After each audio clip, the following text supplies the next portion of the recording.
Hey, everybody. Welcome back to the collective. First off, I want to apologize. My brain is slightly scattered right now, and I did not do the work to get this sorted out. So there is a rock concert poster out there now. There wasn't one ahead of time. There is a link there now. Hopefully people can find it. And yeah, I just want to apologize again because this was totally my fault. Dude, totally acceptable because as you said before we went live, the reason you were a little late is because you had just pounded out a whole pile of burpees. Am I wrong? Yep. Oh no, you're correct in if you consider sick kids burpees. Awesome. But yeah, it's good times. My son's got strep throat right now, so Oh, that's a gooder. yeah, and we're trying to get homework done. We're trying to get him caught up and all this stuff. So it's just lots of stuff, but it's all good. You know what? But tomorrow he'll be hurling. Well, no, actually, tomorrow. I mean, it just stacks up. Yeah, probably the other one is going to get sick now. For sure. It's all going to start right now. Yeah, exactly. But then I'll be on my testing thing and I won't have to worry about it. Oh, that's right. That's right. Yeah. And again, I said in my live IG that you and I would talk right now, or at least lickety split about fixing a time. What do you think? What's going to work best for you?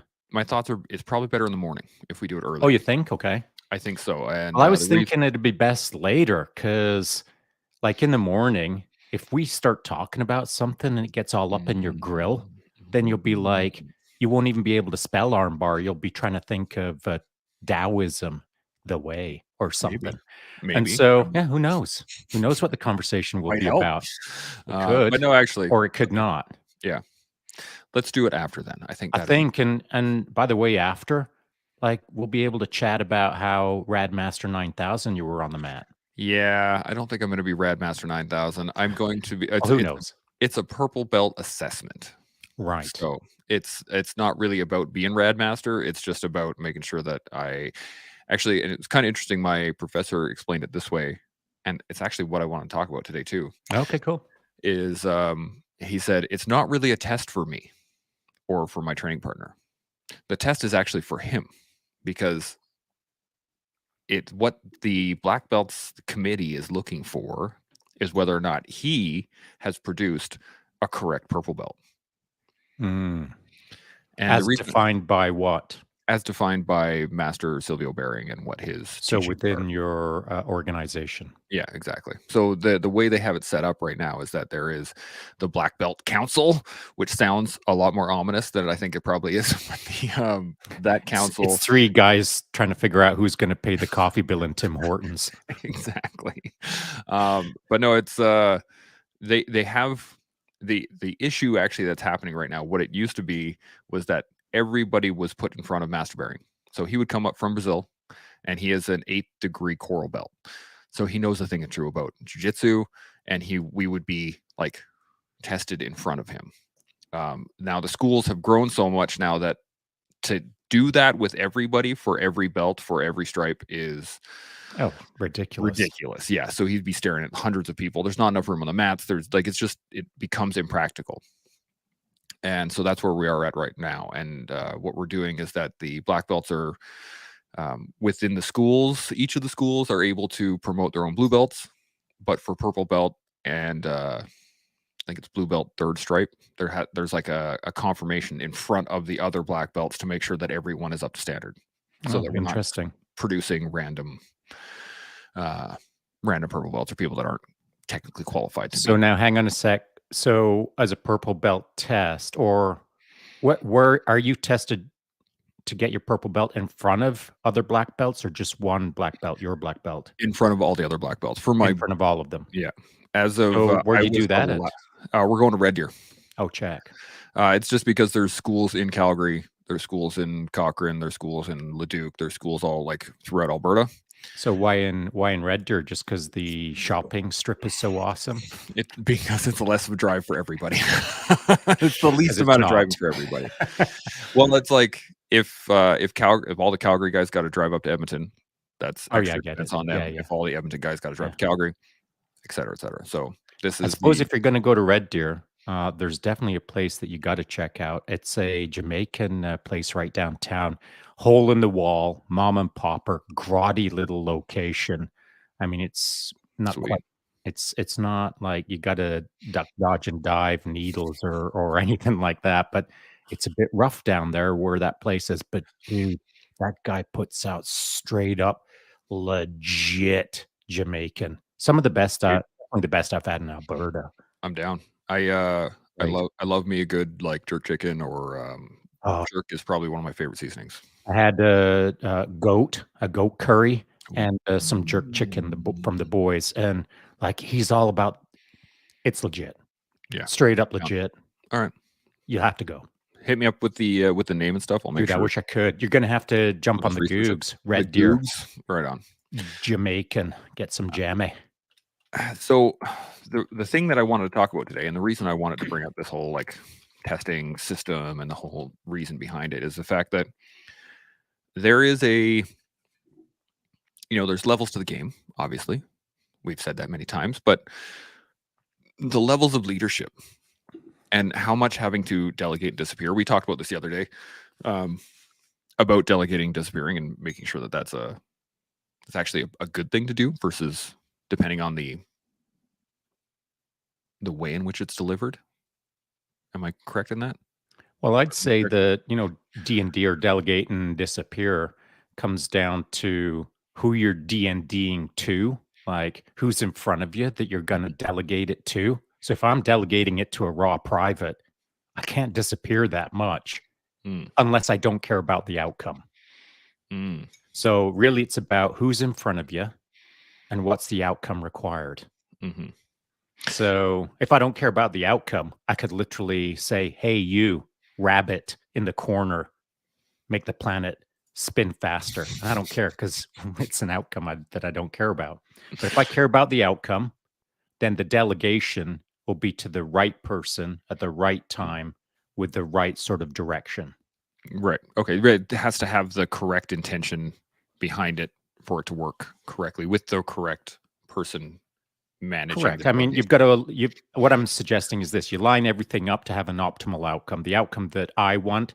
Now, the flip side of that is I might want an outcome for another person. So it's not about the objective outcome, it's about the person outcome. So let's Mhm, say, by way of an example, I'm focusing on Chance Burles and I want an outcome not for me, I want an outcome for Chance. mhm, And so it's not about, fixing the squeaky door is the outcome. It's about fixing the squeaky Chance, but I'm going to mhm. put him on task for the door. While he's fixing the squeaky door, it's actually about Chance fixing himself. So I'm going to delegate and disappear in a different way, directed at Chance than directed at the door. Does that make sense? Yeah, that makes sense. Yeah. So the question that I wanted to ask today about was how to properly do that as your leadership levels increase, right? So as a private, as a base level person, when you get into the workplace at the very beginning of a career set, there is a different mindset that you have to have than when you are a master corporal or a medium level manager or a senior leader or whatever rank system, whatever system you want to go off of. And I wanted to dive into the different styles, like the different mindsets and the different developments along the way, because you can get stuck there. You like I know, Agreed. when we were talking the other day, yesterday about this versus being in something long enough to understand how it actually works. And you were using the term of a senior NCO, and I was like, well, I know senior NCOs that like were not great, and you were like, yeah, no, we all know people like that. For sure. And it made me think is that I've seen people that were really, really good sergeants, but that when they became warrants, they were just out to lunch because it's a different realm of work, right? You're That's not. right. So let's get into that. What are your thoughts on how the mindset has to change as you move up the chain of command? Well, that's a great question. And I'll just this is my opinion through observation experience, I guess. And by the way, this also kind of parallels into what I've seen in the corporate world as well. I'm not trying to put too fine a point on the corporate world. I'll put more of a fine point on the military as a whole, but I think there's a lot of parallels. And so, as an example, when you become a master corporal for the first time, you might have been in the game. You could have been in the game 2 years. You could have been in the game 4 years. It's not too important about what that is. But what is important is the fact that at one time you're a private or a corporal, and now presto change, all of a sudden you're a master corporal. And you're supposed to be taught how to deal with these kind of things within the training system, but you're not. What you're not really, what wasn't reinforced to me, as an example, as I was doing my infantry section commander's course, which is the course required to become a master corporal in the infantry. I did it arguably in the tip of the spear course, which is, it was run by the Canadian Airborne Regiment. It had members of 1, 2, and 3 commando on it. Every man that was on that course was a freaking mega hard charger, and everyone was maximum effort, as was I. And I topped that course, so I was top candidate in the course. What did I come away from that with? A whole bunch of knowledge, for sure. A whole bunch of skill, for sure. Some experience, but not enough experience to actually think, oh, I'm good to go. I'm all of a sudden an instant master corporal, and I know exactly what I'm going to do tomorrow. Because I didn't. I was just kind of making it up based on what I'd been taught.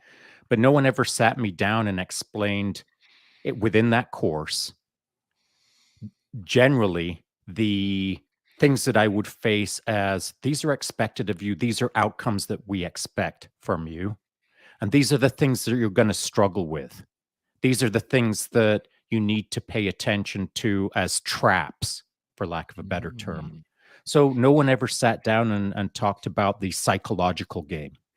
No one ever sat down and talked about the emotional game, the intellectual game, the psychological. What nearly 99% of that course was about was cramming information into you. How to do this, how to do that in the defense, on the offense, how to blah, blah. All of the stuff. Mega awesome course. Learned so much. But I was never taught how to do it as a human being. You know what I'm saying? Yep. So as a master corporal, arguably in one of the most squared away infantry section commander courses at its time, and being top candidate, I was still unprepared to be a junior leader because no one actually taught me how to be a leader. Academically, I could understand it, but intellectually, psychologically, emotionally, I was unprepared for the role because it's not something that is discussed. Yeah. And so I'm using that as my lead-in to set the stage for, we'll call it lower level management, and then middle level management would be maybe a sergeant warrant officer, and then high level management, you're on to a chief or a master warrant officer, as an example, within the non-commissioned ranks. And so I didn't really know how to lead well as a master corporal. As a sergeant, I'd learned it kind of by experience at that point. I hadn't taken a formal course between master corporal and sergeant that was going to fill the gap of psychological, emotional, all of that stuff. What I'd filled the gap with is experience. But that experience came at a price for my troops and for me, where I had to learn how to do it better. So there was a lot of iterations, a lot of observations, a lot of, I got to do that better. I got to do that better. I got to do that better. I'm a self-correcting machine in a sense. So I rapidly evolved, whereas some of my peers didn't see the evolutionary process as having to be a rapid evolution in order to meet the needs of what you are now, which is a senior NCO, as a sergeant. And so as a young sergeant, I learned a boatload of stuff. So by the time I became a warrant officer, I'd already done my senior leaders course. I'd already done my infantry 6B course, big courses that are supposed to teach you a whole bunch of stuff. And they do. But again, what I wasn't taught was the soft skills, per se, of the psychological connection, the emotional connection, the blah, blah, blah. The soft skills, not necessarily holding someone's hand as you pepper pot into battle, but the soft skills of being able to connect with a person and have someone explain to you what's happening in that moment, the actual, what does the connection mean? Why do you feel that connection? How can you improve that connection? How can you manipulate that connection in a righteous manner in order to get the outcome that you need in those next few minutes? A lot of soft skills that I wasn't taught, that I had to learn on my own over time. And that's called maybe. That's called we hope. That's called, oh no, you don't get to be a good leader. I mean, that's luck. It is. There's a lot to it, yeah. A lot of luck and a lot of effort, of course, on behalf of the individual. And if that individual isn't ready to put in the work or doesn't want to put in the work, if they get promoted to, we'll call it middle management now, and they settle in, not voraciously pursuing more excellence, well, now you're static. We'll call it quote unquote plateaued as a leader. And that's just laziness. Or it's not knowing that there's more. And there's parts in my career where I just didn't know there was more. I thought that if this is what the system is teaching me, then this is what I need to know. And if I needed to know more, they'd teach me more. So it took me a while to realize that, oh, the system isn't that squared away.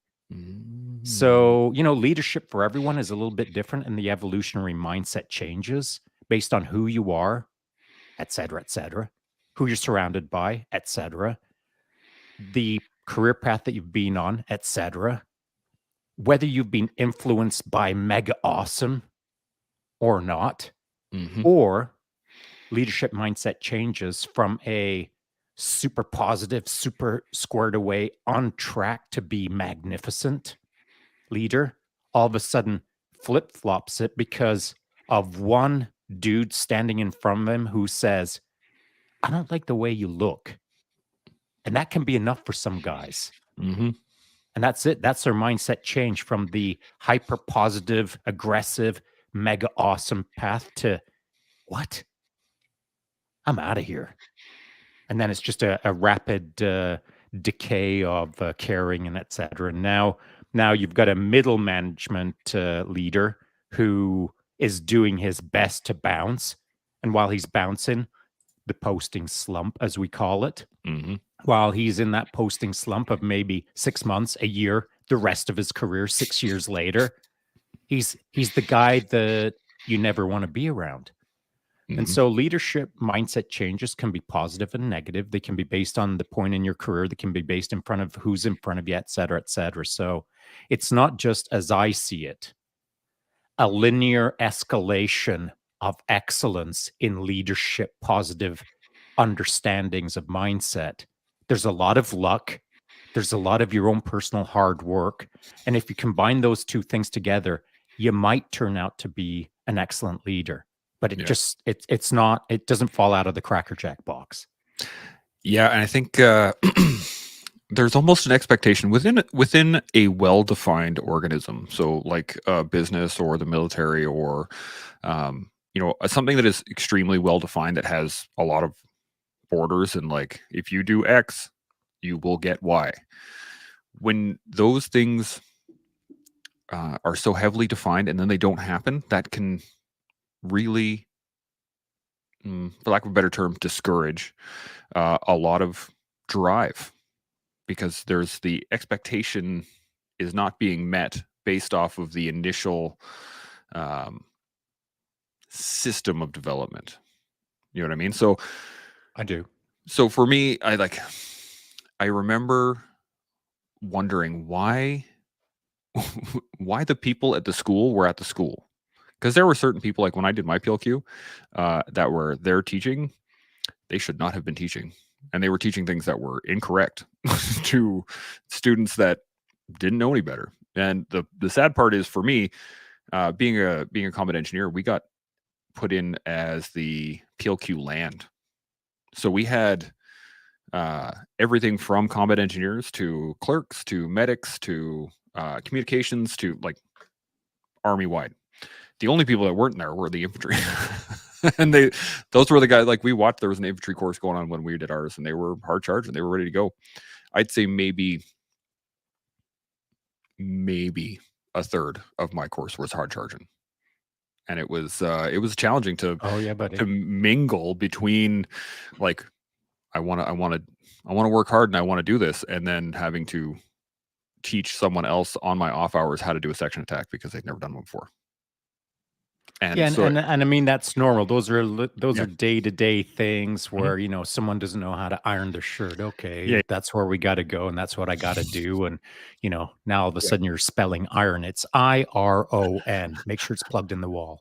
yeah. And so, yeah, Don't there's touch, lots that's of hot. that. There's lots of that. But I think, at least if I understand what you're saying, is you were discouraged or disappointed at a more macro level, not on the daily, but Yeah.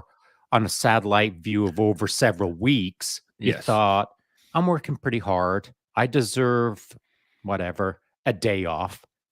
And but I didn't get my day off. So what about me? Is that Not what we're quite. talking about? Okay. No. What I'm talking about is more along the lines of looking at the levels of leadership, and like seeing that someone is not either qualified, or I guess technically they would be qualified, but watching somebody do something wrong. Let's go with that.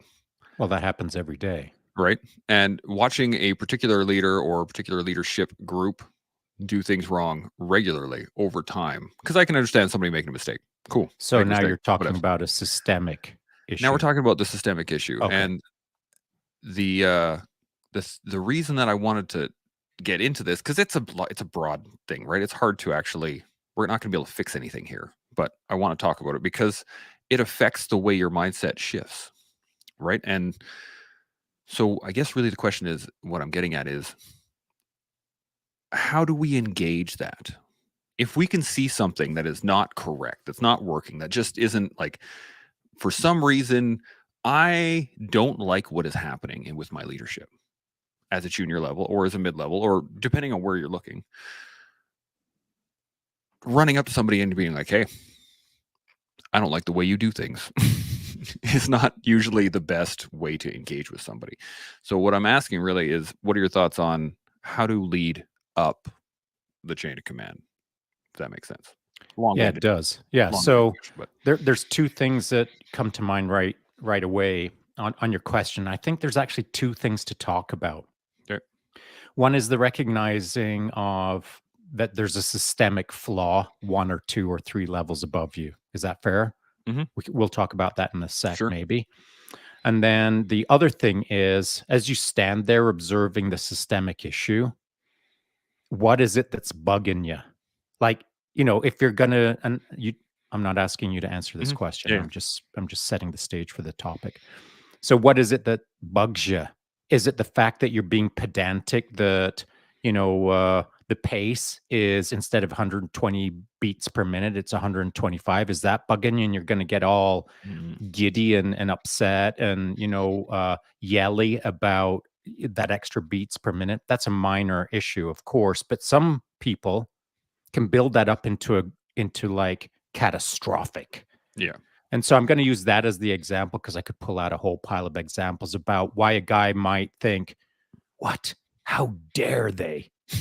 So you've got to establish the importance of the "how dare they" moment. Mhm. Is it a non-factor or is it critical? So by critical, I mean, like, for me, it's always about safety and welfare of my men, or Mhm. the danger that they're in. That's always going to get my priority. Number one priority. The mission obviously has priority, but command and control of my men is safety first to Mhm. some degree.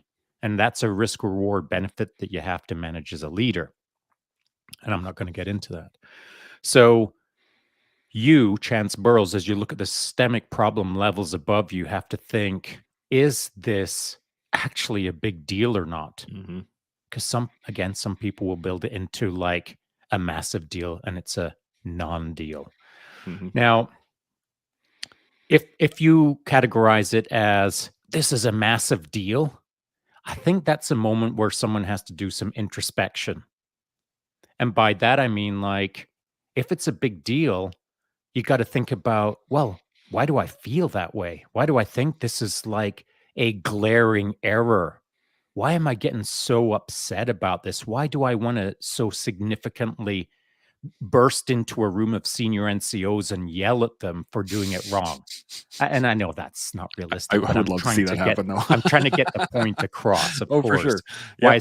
Why is a corporal or a private or a master corporal so annoyed that he feels like he's got to go in and sort senior management out? Hmm. Well, when a person's contemplating that, they should think of a word called anti-fragility or anti-fragile. It's a book, it's a topic, it's an entire thing. Hit the Googs. So if you're fragile, the world feels catastrophic. And so let me set an interesting thought experiment for you.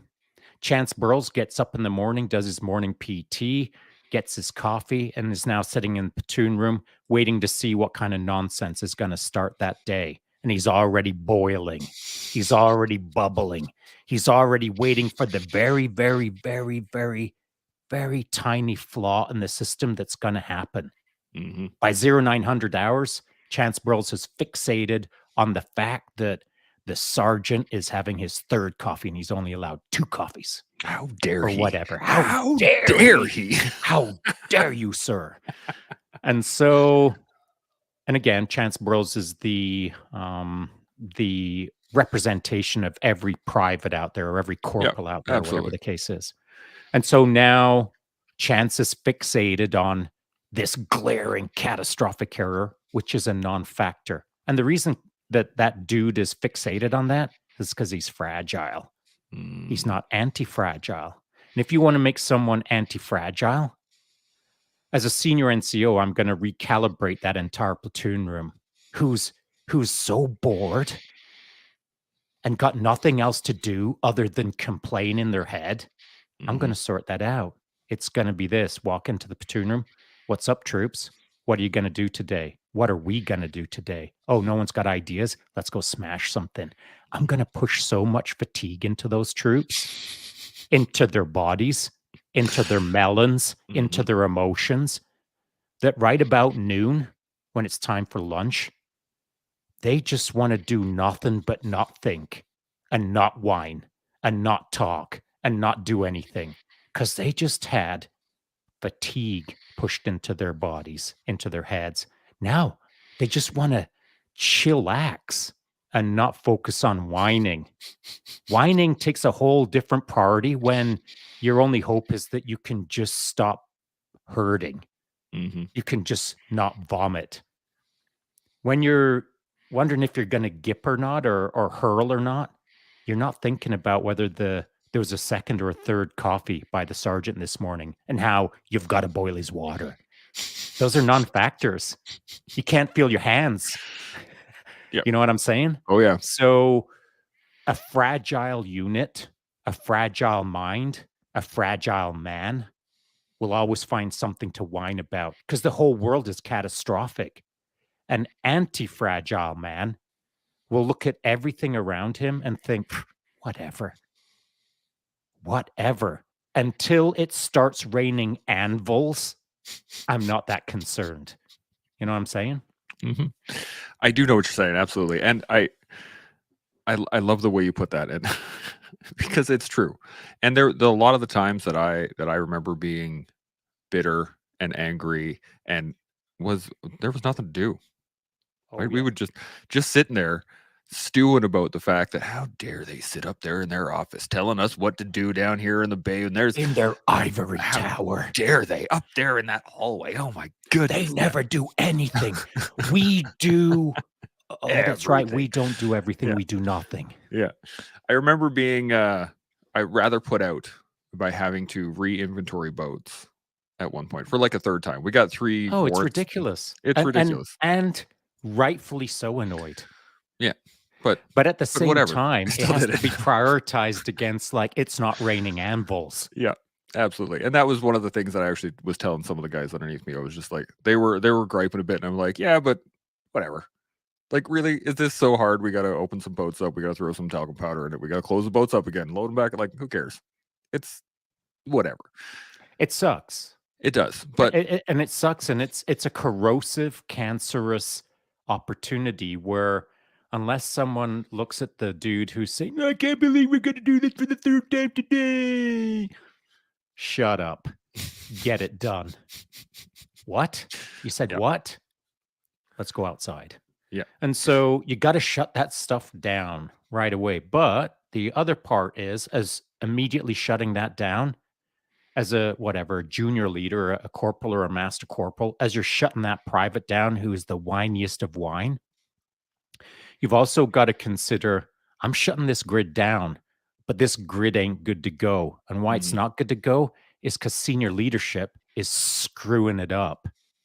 So your first job is to stop the immediate cancer. yeah, And then your next job is to walk out of that door, walk straight up to the senior NCO room where they've all got their feet up on the desk and drinking their third coffee catastrophically. And you've got to knock on the door and say, can I have a minute? And they're all going to look at you distastefully, perhaps. mhm, And then you might step in and say, just want to let you know that that's the third time we've done those boats today. The troops are absolutely not happy. This is the vibe. Does it need to be that way?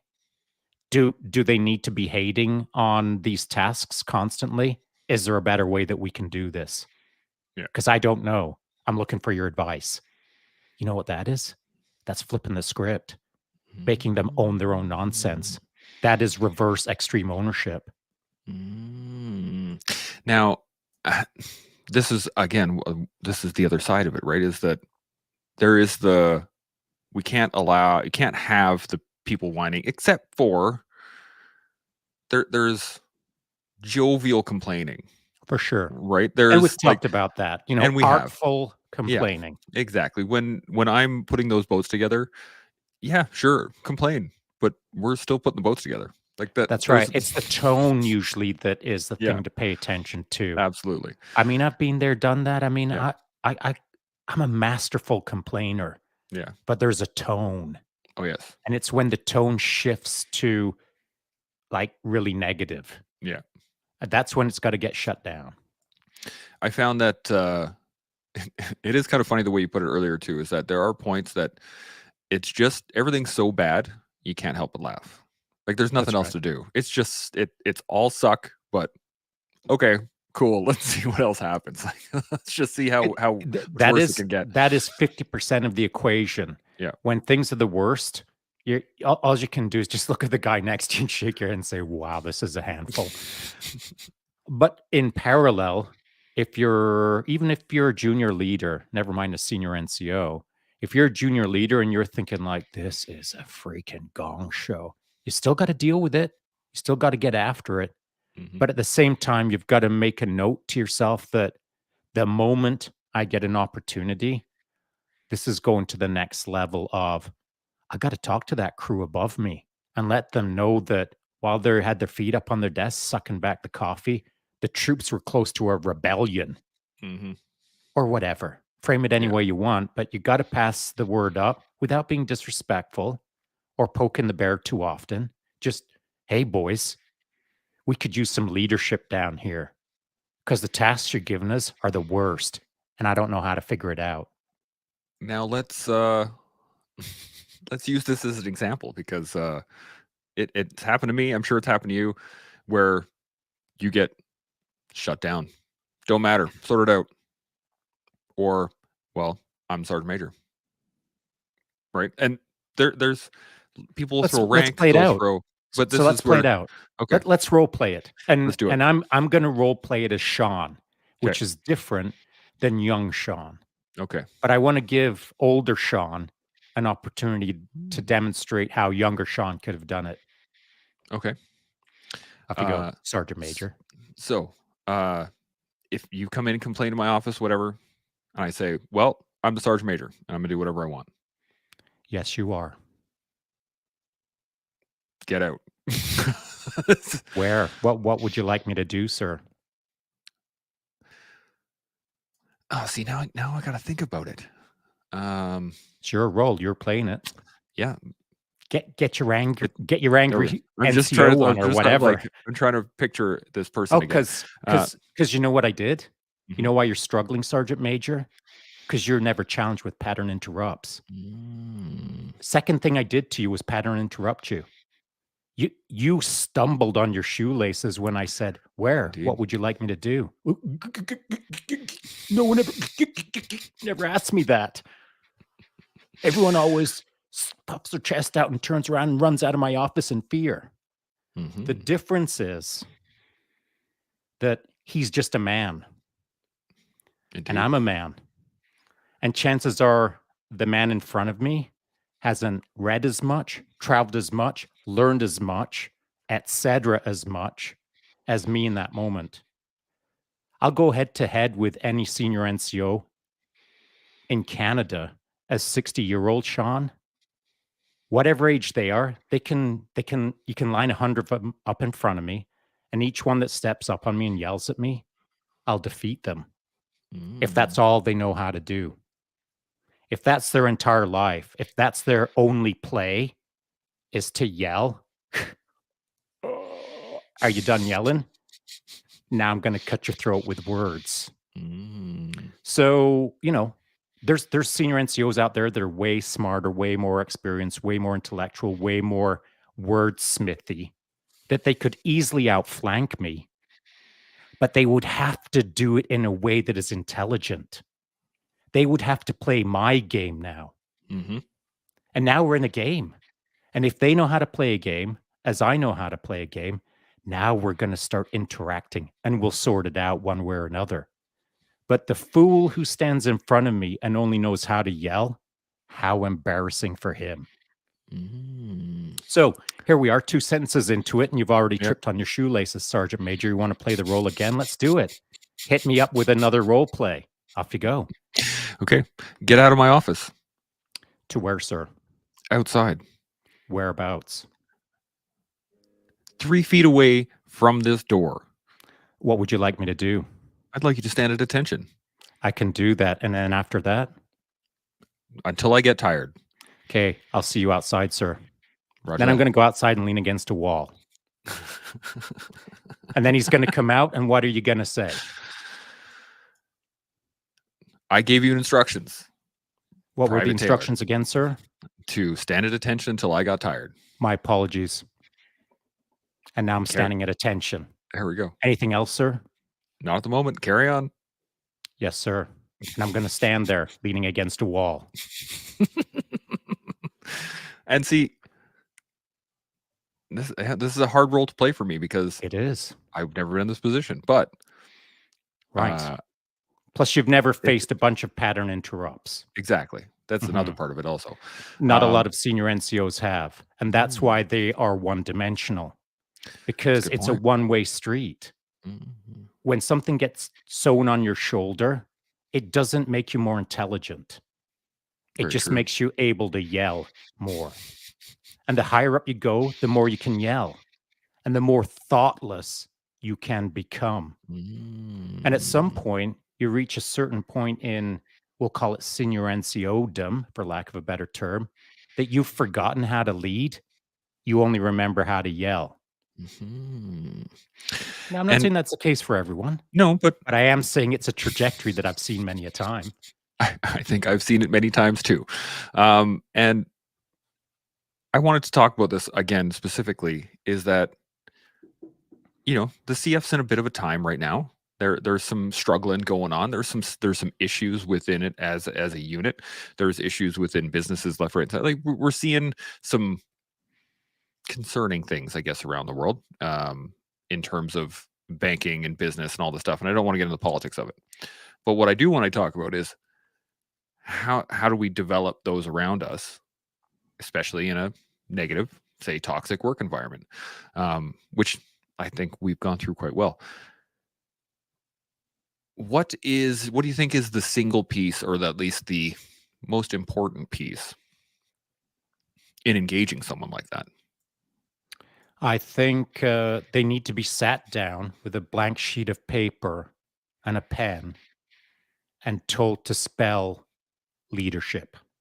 And as they're writing it out, what they're actually writing out is management. They don't understand the difference between the two words. because leadership is not yelling. It's actually by example, Mm. unless you yell at yourself all the time. Taylor, you freaking idiot. Go do more Taylor stuff. Yeah. You know, leaders can yell, but they shouldn't need to yell. Mhm. Management can yell, but management doesn't know how to lead. Those are Mhm. two important distinctions. And so there's managers in the military and there's leaders in the military.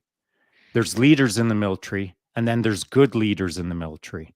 And if you consider the delta between management, leaders, and good leaders, they're massive chasms between Mhm. the three. Now, if we talk about good leaders, they can all use improvement, just like any good leader can, just like I can. I can use a lot of improvement, but I do know how to lead because I was taught how to lead by good leaders Mhm. and I emulated good leaders. I didn't emulate managers and I didn't emulate mediocre leaders. I Mhm. had the great fortune, not always, but the great fortune to be surrounded by enough great leaders that I learned how to lead. But not everyone gets exposed to great leadership. And so you only know what you know. And if you only know mediocrity, if you only know like average leaders, guess what? You're an average leader unless you put some personal time into becoming a better leader. And how do you do that? Go find better leaders, even if you've got to go find it in your community, like as on your off time in a CrossFit gym, on the BJJ mats, on a rock climbing wall, frisbee golf, doesn't matter to me. Go find better leaders that you aren't surrounded by. And if you can't find it outside of the military in your off time, then pick up a book and start learning. Hit the Google and type in top 10 books on leadership. Now you're off to the races. If no one will help you, if you can't go help yourself out there, then you've got to help yourself in the academic world at a minimum. That's a fantastic point. I got a couple comments that I want to get your touch on Sure. here. Daniel's been jumping in here quite a bit. He's got which is awesome. He's compounding on what we're talking about. But right off the bat, he's talking about higher military politics, and this Mhm. is it's something that it can be frustrating, but Yeah, it sure it can. doesn't really And you matter. know what? It kind of does matter because it is frustrating, but it doesn't Mm, need to be. And mm, so, where's the frustration? The frustration is the fact that it's not being done well, of course. But the other frustration should be with yourself for not trying to find out a smoother way to move through it. Now, it's going to mm, sound dumb, but you got to flow through the military like water. You've got to crash against some things to wear them out, and you've got to slip through some things so that you don't have to crash into them. And it's for all of us to figure out the right approach for our own unique personalities and experience base and what our career has looked like. It's for all of us individually to figure out how to move through those higher military politics because they suck and they're not necessary. mhm, They're a steaming pile of garbage, but it is what it is. We'll call it the game. And if you want to play the game well, you've got to figure out the rule set. You've got to figure out the construct that you're playing in. Like any sport, any activity, any undertaking, know the box, know the rule set, figure out the strategy and tactics, and flow through it. And don't flow mm, through it in the sense of greasy Teflon flow through it and not have anything stick to you. You want to flow through it and have a little bit of stickage because you want to be able to deal with that stickage and change the system as you're flowing through it. So I don't think you should look for the path of least resistance in higher military politics. I think you should look for the path that is right for you that doesn't create too much resistance, but at the same time, just enough resistance that you hopefully can make minor shifts in the overarching military system that is not being done very well. I hope that makes sense. absolutely. I think a lot of it is that we want to see the change. Like, I want to see it. If I want to be part of it, I want to see it. And that's one of the difficult things that I struggled with, was the fact that any sort of policy change or any sort of shift in culture, I was never going to see. Right. And it wasn't until later that I actually realized that that was a good thing, that we made change at all. But the fact of, like, I'll give you as an example of the procurement system is kind of crazy, but while we were right before we went to Afghanistan, we were still had the issued vest that was basically well, almost silly for what we were being told to do in Right. Afghanistan. And it for the whole time we were there, we were fighting it. Like, what are we doing? Why? What is going on here? Like, why? And it wasn't until after Afghanistan ended, when the newer vests started to come out that have more capability, they have more manageability, you can customize them a little bit. But we never saw that because we weren't in long enough to actually see that kind of change. And I think that is part of the difficulty in wanting to engage in that change, because you're not going to see the outcome of it while you're still in. And I think that's a fault, because at least It now I is. think it's a fault. Now the ability to achieve change in any regard, I think, is outstanding. Like, if you can shift something as big as the military in any positive way, give her. Oh yeah. Listen, there's changes that I have put in place that have yet to even execute. Like, I've Mm. planted them, and they may not even happen this year, but I know they're going to happen. Mhm. And so if you've I've loosely called myself, or I'm not, but what I like to do, what I try to do, what I feel I do, is I pursue the title of agent of change Mhm. all my career, all my life, every career. Agent of change is what I've focused on. Doesn't mean I'm good at it. Doesn't mean I've even changed anything, but I know I do it on the daily. And I know that some of it comes to fruition immediately. Some of it will come to fruition tomorrow. Some happened yesterday. Mm. Some as yet to happen a year from now. And it depends on how you plant your seeds, how deep you plant them, how many seeds you plant in a siloized manner on a single subject. So that, as an example, Chance Burrows might think, by way of example, yesterday, what? I got to what? Yeah. I'm going to think about that. Mhm. And then going to think about it a week from now, going to think about it a month from now, going to think about it a year from now. And all of those silo-wise seeds that I I might plant in someone's mind, using you as the example, but not the real example, just a thought construct. You will look at things through various phases of your experienced path and think, God, now I understand. Listen, you've actually heard Julie Kelly say this live on the Collective, where it's 10 years later, and she's saying, oh, now I get it. Mhm. But I planted that like 10 years ago. You know what I'm saying? Yep. It's just, I think the important thing to consider here is that we're all capable of changing everything around us,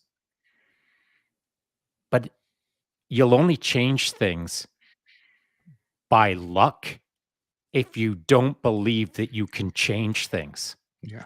Whereas me, as an example, every single second, I know that I can change things, and I try to. And I've Mhm. been doing it for so long that it just feels normal to me. I know that everywhere I look, I can change what I see. It's just a matter of how much resources I'm willing to deploy against the change that I want to affect, Mhm. and what the effect that I change has as an outcome, and is it worth my time? So that force multiplication mindset of me trying to be a force multiplier, I Mhm. will never pour a full day's worth into someone that only creates 1 day of change.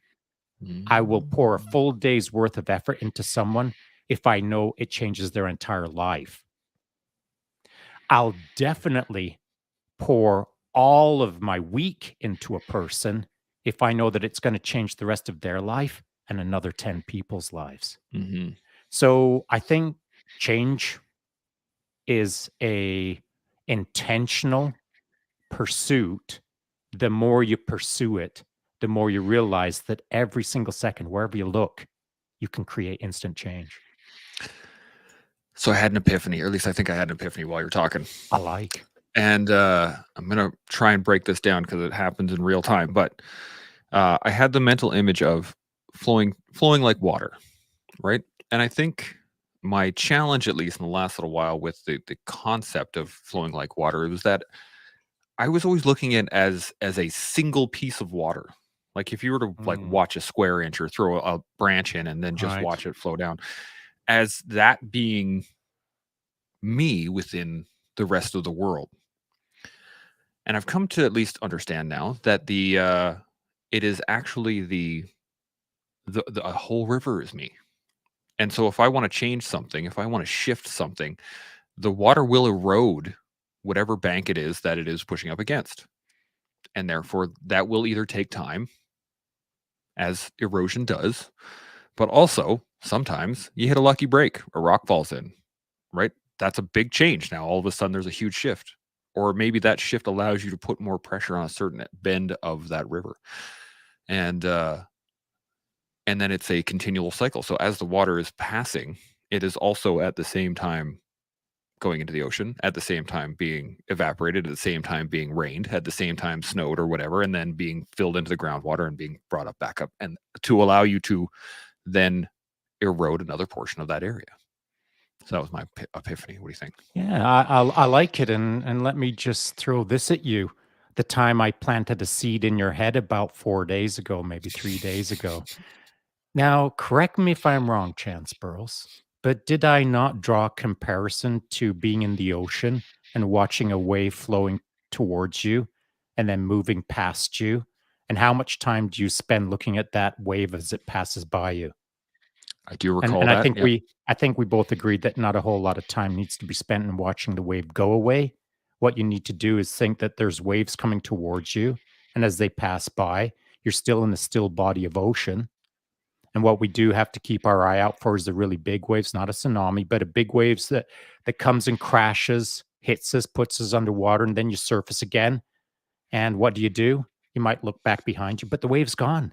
No point in Yeah. focusing on all of those things. Did I not Mhm. put us in an ocean? Yes, we did. Yeah. Yeah. That is the world. That is Yeah. our life. The waves that we pay attention to only exist once we look at them and identify them. And as they move over us and pass by us, it's for us to decide what we want to do with that wave. You want to break the ocean down into a river? Same, same. You want to break the river down into a little stream? Same, same. You want to break the little river down into a fire hose? Whatever. Hmm. Your epiphany or your analogy of life, it could be a little sprinkle. It could be the ocean. It depends on how you view the world around you. Hmm. Are you in it or are you it? Because what Hmm. you described to me sounds like at one point you thought that you were all of it, whereas the ocean is you're just in it. Do you see the difference? I do. Yeah. Okay. The I think, well, at least it's like, yeah, it's how you really look at it. And I'm thinking more along the lines of the fact Oh, that you know what it is? to, It's how you look at it. But as a good leader, it's how you plant it. that's very true. Yeah. And this is part of it.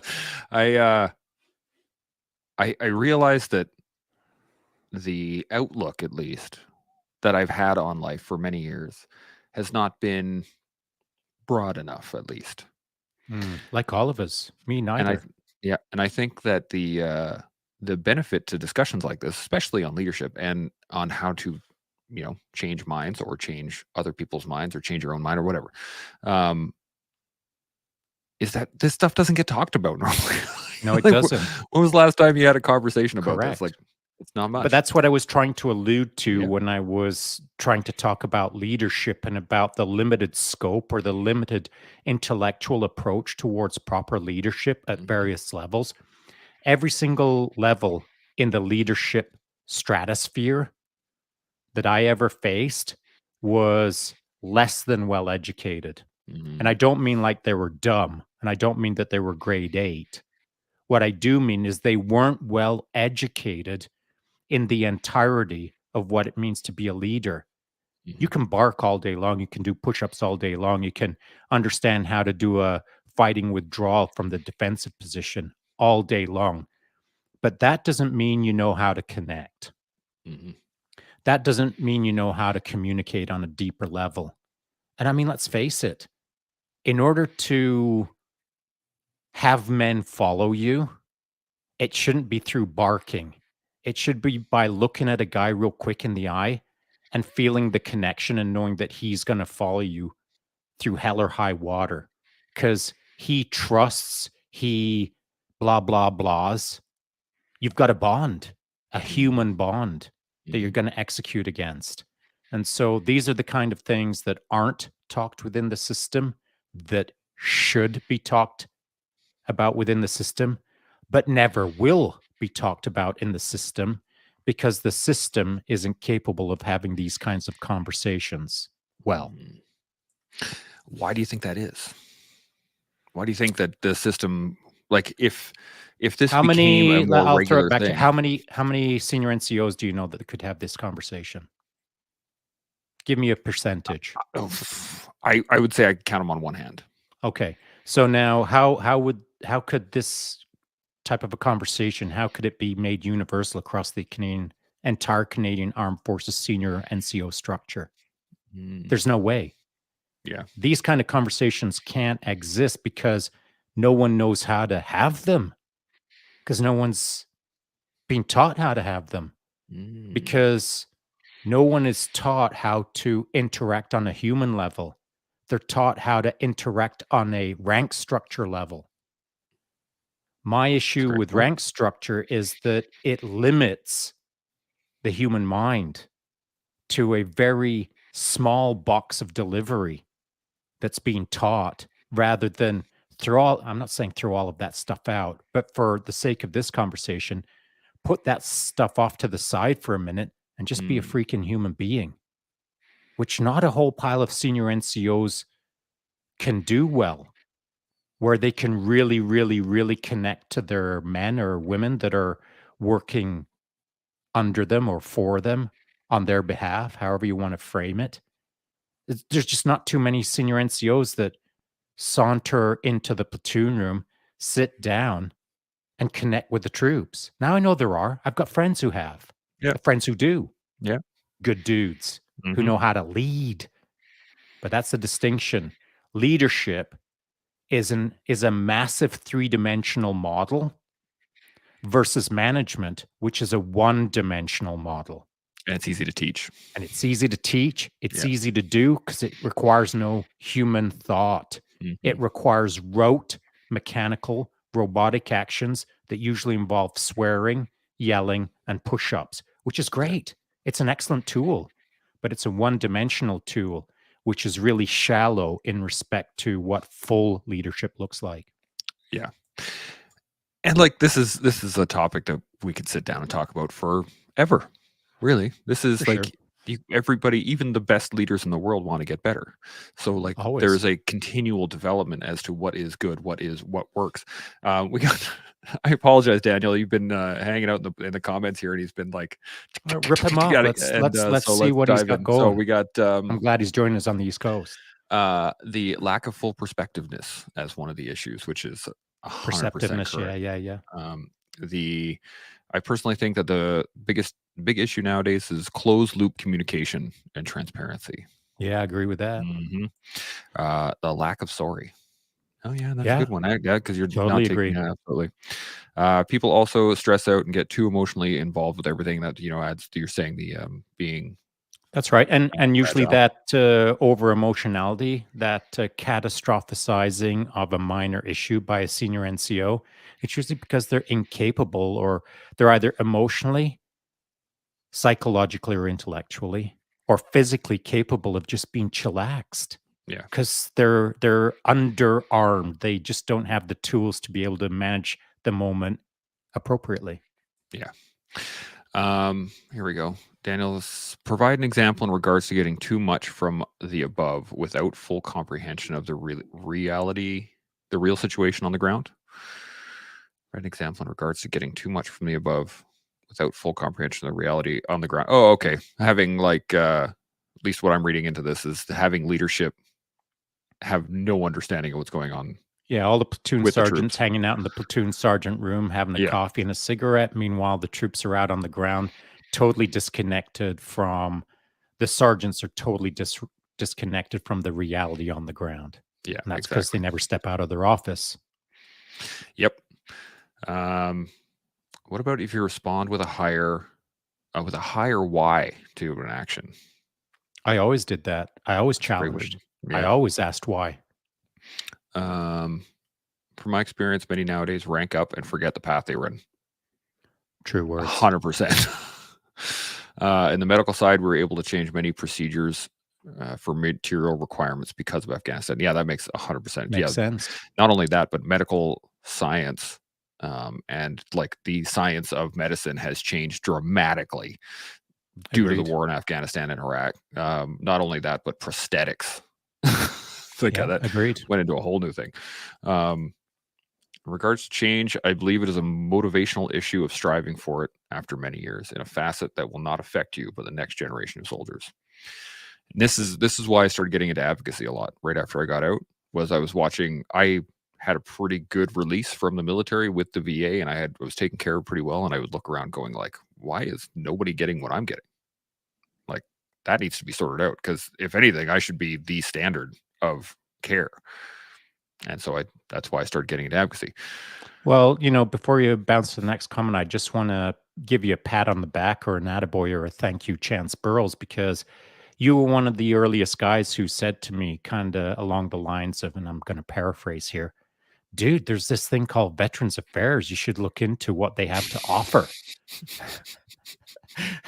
So yeah, and at one point you did, and I'll try to directly paraphrase this. You said to me, "Yeah, you shouldn't feel bad about taking any of those pain and suffering compensation claims. You shouldn't be feeling bad about taking $1 because of the soldiers before you who fought for that." Da, da, da, da, da, da. And you kind of you wagged your finger at me because your wife had wagged her finger at you, and I Yeah, needed that finger wagging, man. And it took yeah, me a little while to get right with it, as it does, as you know, as everyone yeah. understands how that thing kind of plays out. But it took me a while, and it's because of you that I'm able to now not wag my finger at others, but at least openly talk about it Yeah. and encourage others to have these open conversations and be aware of all kinds of things that people don't want to talk about publicly. And now we're on the internet talking Now we're about on it. the internet. Yeah, exactly. And there's two more. So I feel alone in this chat. Hello, what are your thoughts on having discussions without rank coming into play? This is a really good topic, and I think I'm going to write it down. We're going to have a Let's do another discussion one on it on this for because sure. that's a great topic. That's a big one, and that's a challenge for the ego on both sides of that one. That's a great topic. I personally do that a lot, providing my experience, opinion, understanding, and use of rank only when needed. As now, this is the sergeant talking. Oh yeah, okay. So Yep. instead of just like shut up, I'm the sergeant. Yeah. Yeah, That there's makes a a lot of sense. time and place for sure. Yep, absolutely. Well, thank you, Shaun. This has been a great Dude, conversation. I think look this at is that. awesome. It's an hour. It's an Again. hour. Oh yeah, bam. It felt like a minute. Did we This, accomplish anything? Did we do maybe. anything? I Did we think do good, I had an Chance Burrows? epiphany. That's So true. Yeah. let's Right. just We did good call it a win. things. Yeah, we call it a win. Yeah. But yeah, no, that I think this is a large conversation, and we're gonna get into it more for sure later on. Leadership as a whole, I don't, like I said earlier, don't think ends. And the more we can talk about it, the more we can discuss it, the more we I'd can all talk learn about from it it. all year if I could. I mean, you could. I Let's mean, do you that. kind of have so far. All right. Now let's have some guests. Let's get some guests in here.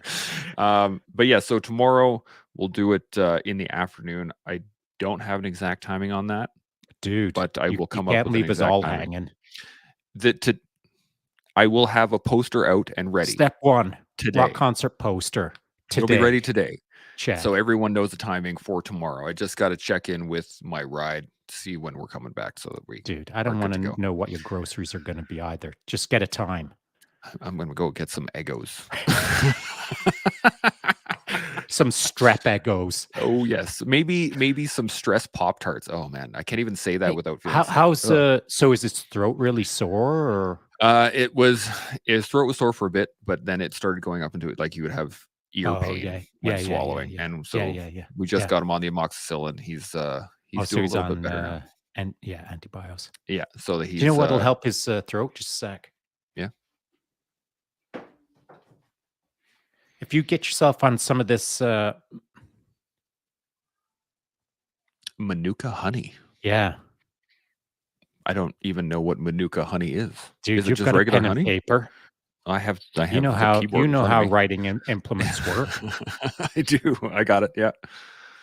Hit the googs. Yep. Manuka honey. I like that. That's right. I'm here all day.